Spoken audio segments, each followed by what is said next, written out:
Hello friends, स्वागत है आपका अपने चैनल इकोनॉमिकल पीसीएस में।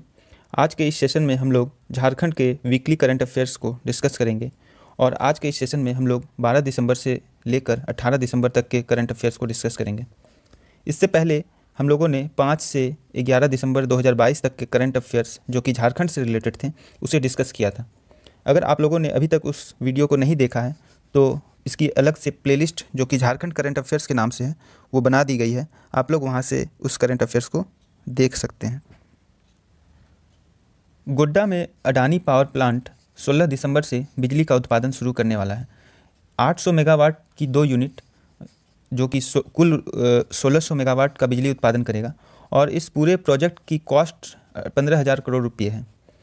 इस पावर ट्रांसमिशन की मदद से बांग्लादेश ट्रांसफ़र किया जाएगा, जिसके लिए गोड्डा से मुर्शिदाबाद के रास्ते 105 किलोमीटर की ट्रांसमिशन लाइन लगाई जा चुकी है, इंस्टॉल की जा चुकी है और इस पावर प्लांट का निर्माण 550 एकड़ की भूमि में हुई है और यह पावर प्लांट गोड्डा में है। यहाँ से कई चीज़ें पूछी जा सकती है, जैसे कि इस प्लांट का कुल बिजली उत्पादन क्षमता कितना है, तो वह 1600 मेगावाट है। इसकी कुल लागत कितनी है, तो वो 15,000 करोड़ रुपये है और इसका जो ट्रांसमिशन है वो कहाँ से कहाँ तक के बीच में और कितनी किलोमीटर की लाइन है, तो वो 105 किलोमीटर की लाइन है और वो गोड्डा से लेकर मुर्शिदाबाद तक की ट्रांसमिशन लाइन है।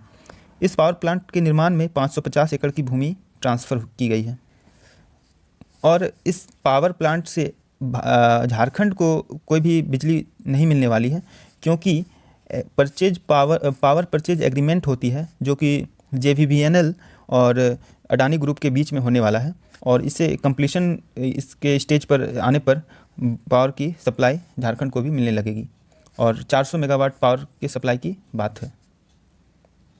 नेक्स्ट है झारखंड पार्टी के कार्यकारी अध्यक्ष पूर्व महाधिवक्ता अजीत कुमार हैं। अजीत कुमार काफ़ी फेमिलियर हैं स्टूडेंट फ्रेटर्निटी में और इन्हें झारखंड पार्टी का नया कार्यकारी अध्यक्ष बनाया गया है। मेंस हॉकी वर्ल्ड कप 2023 की ट्रॉफ़ी विभिन्न राज्यों में, लगभग 8 या 9 राज्यों में ये जा रही है और वहाँ से निकलकर यह रांची पहुँची, उड़ीसा से निकलकर रांची पहुँची, जहाँ मुख्यमंत्री हेमंत सोरेन ने ट्रॉफ़ी का अनावरण किया। देखिए, कुछ वर्तनी अशुद्धियाँ हैं लेकिन उसे आप नज़रअंदाज करें, क्योंकि जो चीज़ है वो मैं आपके सामने बता दे रहा हूँ।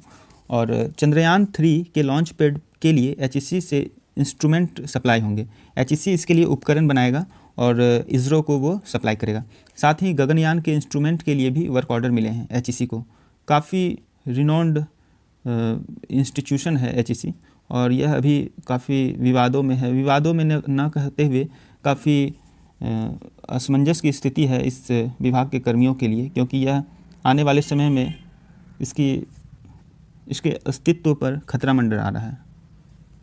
फूलो जानो आशीर्वाद योजना, यह काफ़ी इम्पोर्टेंट स्कीम है झारखंड सरकार की और इसके तहत महिलाओं के सम्मानजनक आजीविका से जोड़ने हेतु 10,000 रुपये तक का सहयोग दिया जाता है। यह चर्चा में इस वजह से है क्योंकि इसके राशि को बढ़ाने की बात हो रही है। नेक्स्ट है रक्षा मंत्री के मुख्य वैज्ञानिक सलाहकार पूर्व DRDO chief G Satish Reddy हैं और DRDO के प्रोजेक्ट, कई सारे प्रोजेक्ट हैं जिसका शोध कार्य IIT और IISM में हो रहा है। झारखंड रणजी टीम के कप्तान विराट सिंह बनाए गए हैं। रामगढ़ की विधायक ममता देवी कांग्रेस की पार्टी की हैं और इन्हें 5 साल का सज़ा मिला है। पीपल्स रिप्रेजेंटेटिव एक्ट अर्थात जनप्रतिनिधित्व कानून 1951 की 2013 में एक संशोधन हुआ था। इसके तहत यदि किसी भी जनप्रतिनिधि को 2 साल का या उससे अधिक का सज़ा मिलता है तो उसके सदन की सदस्यता रद्द कर दी जाती है और इस प्रकार ममता देवी की भी सदस्यता रद्द होने वाली है। वर्तमान में झारखंड हाई कोर्ट के चीफ जस्टिस रवि रंजन दुबे वो रिटायर होने वाले हैं। 19 दिसंबर को अपना अंतिम कार्य दिवस है उनका और उसके पश्चात नए जो मुख्य न्यायाधीश होंगे वह होंगे संजय कुमार मिश्र। यह वर्तमान में उत्तराखंड हाई कोर्ट के जज हैं। हम लोग जानते हैं कि चीफ जस्टिस जो हाई कोर्ट के होते हैं उन्हें शपथ ग्रहण राज्यपाल उस जो राज्य है उस संदर्भ राज्य के राज्यपाल कराते हैं और ऐसे प्रश्न अक्सर एग्जामिनेशंस में पूछे जा रहे हैं।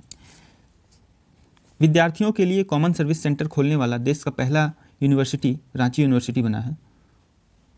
नेक्स्ट है खेलगांव स्थित मेगा स्पोर्ट्स कॉम्प्लेक्स में खेलो झारखंड इवेंट है, इसका आयोजन हुआ और प्रथम चरण में एथलेटिक्स में हजारीबाग जिला ओवरऑल चैंपियन बना है। झारखंड की एक नीति है नियोजन नीति, जिससे झारखंड हाईकोर्ट के एक फैसले में रद्द कर दिया गया। इससे अनुच्छेद 14 का उल्लंघन बताया गया। हाईकोर्ट के जो जजमेंट के ऑर्डर्स हैं, उस ऑर्डर्स की कॉपी में इसे अनुच्छेद 14 का उल्लंघन बताया गया। तो क्या है अनुच्छेद 14, देखते हैं। The state shall not deny to any person equality before the law और the equal protection of the laws within the territory of India, prohibition of discrimination on grounds of religion, sex, race, caste और place of birth. तो इन सब आधार पर आप किसी व्यक्ति के साथ उनके अवसर को ध्यान में रखते हुए आप उनके साथ भेदभाव नहीं कर सकते हैं, खासकर राज्य तो बिल्कुल भी नहीं कर सकता है। तो यह फंडामेंटल राइट्स का वायलेशन हो रहा था और इस वजह से इसे निरस्त कर दिया गया, इस नियोजन नीति को निरस्त किया गया। इम्पॉर्टेंट यहाँ पर यह है कि आर्टिकल से संबंधित यदि हो तो प्रश्न पूछे जाएंगे, अदरवाइज़ यह फैक्ट सिर्फ करेंट्स के पॉइंट ऑफ व्यू से इम्पॉर्टेंट है।